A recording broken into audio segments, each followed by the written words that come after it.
That's me, Curtis Hines. I would love to tell y'all that I've been the best husband and best father in the world. Nah, not at all. I failed many times for many years, but I wanted to do better, not only for myself, but for my wife and kids, and the people that love me. I want to share with you all on how I became a better man, a better husband, and a better father.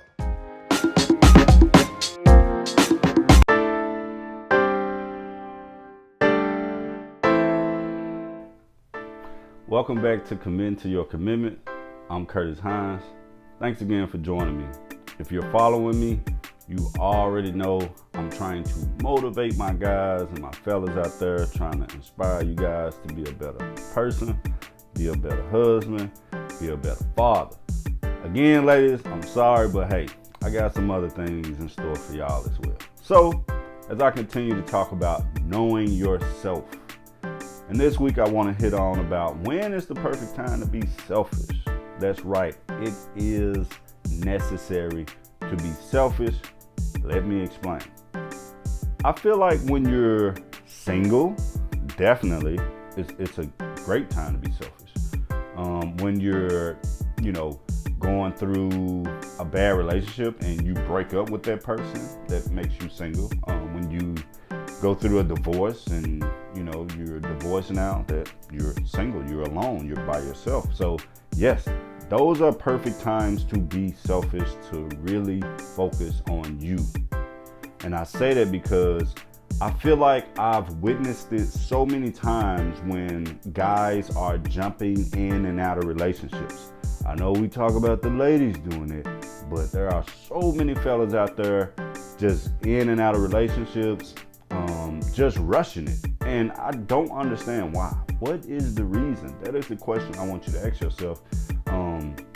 When you're single and you're going through some things mentally, you're working on yourself emotionally, and you're facing challenges to understand like what happened, why that marriage didn't work out, why that relationship didn't go all the way. And we need to take the time to focus on ourselves and ask ourselves some questions. Because if there are things that you contribute to that relationship not working out, that marriage going, down and not working out, then we need to fix it. We need to focus on it. So be selfish enough to take the time to work on you so you don't have that issue, or at least you don't take that baggage that you have from that previous relationship or that previous marriage, and you're taking that baggage into the next relationship, into your next marriage.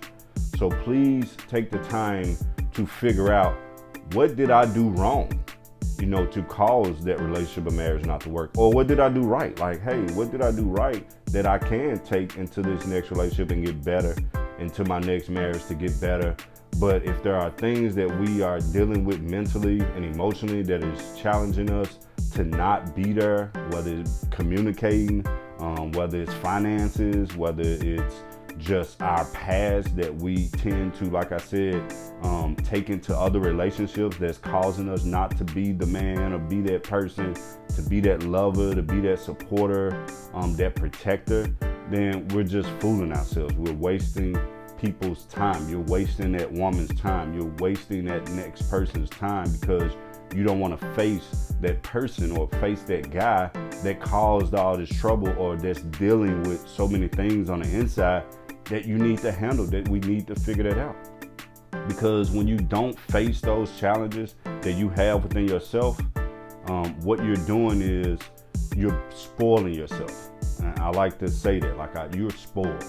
Because you nobody's holding you accountable. So you're running to relationship after relationship, just doing whatever you want to do. And as soon as something doesn't work out for you, you rolling, you bailing. And that's not the way we should do things. You can't bail every time there's discomfort, every time that, hey, you don't get your way. We got to come off of that, fellas. We need to sit down, work on ourselves, focus on ourselves, and know what we want. You need to know what you want out of this relationship. You need to know going into this marriage what your expectations are, and be reasonable. Be for real. Don't be asking for things and demanding things that you're not doing yourself. Don't be holding someone else accountable for things that you're not holding yourself accountable for. So we don't want to be spoiled. We don't want to be in and out of relationships. We don't want to, not face the truth on who we really are and what challenges we're having. We truly want to take the time, be selfish enough to get to know you. Be selfish enough to focus on you when you're single, when you're alone.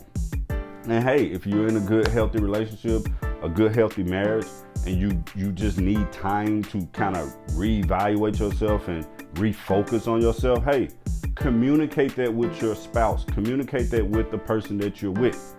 Communicate that, hey, I need some space or time to get some things that's, bothering me mentally. Like I'm having challenges to go on, to face, the next level. Like, hey, I need, communicate with your spouse. Communicate with your partner. If that person truly loves you, man, hey, she gonna work it out. But hey, don't ask for time and space or whatever to go and mess off and go be with somebody else or get yourself together so somebody else can benefit from that. Nah, that's not how that works. But be selfish enough when you're alone, when it's just you, when you're single. And hey, to the young guys, hey, before you get out there on the market, man, before you start, jumping into the dating world, know what you want and know what you expect from that person, and be willing and ready to give that. Give what you expect.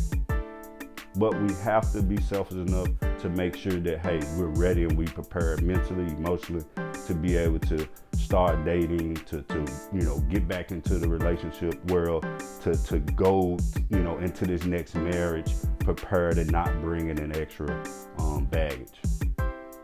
So think about that this week. Focus on that. Answer those questions that I asked you, and watch what happens. Watch when you start communicating with your spouse and everything that, hey, I need to kind of reevaluate some things, whether it's meditating, whether it's focusing, reading something, watching some YouTube videos like this one, to help motivate you and inspire you to be a better man. And that's all I want, man. So thank you guys. Thank you for joining me. I'll be back next week talking about reintroducing yourself to yourself. That's what I'm talking about next week. So hey, if you need some positive motivation, some inspiration right now, go to my Facebook page, my Instagram page, and my Twitter page. It's all there at the Curtis J. Hines. Thanks again. I love y'all. See y'all next week.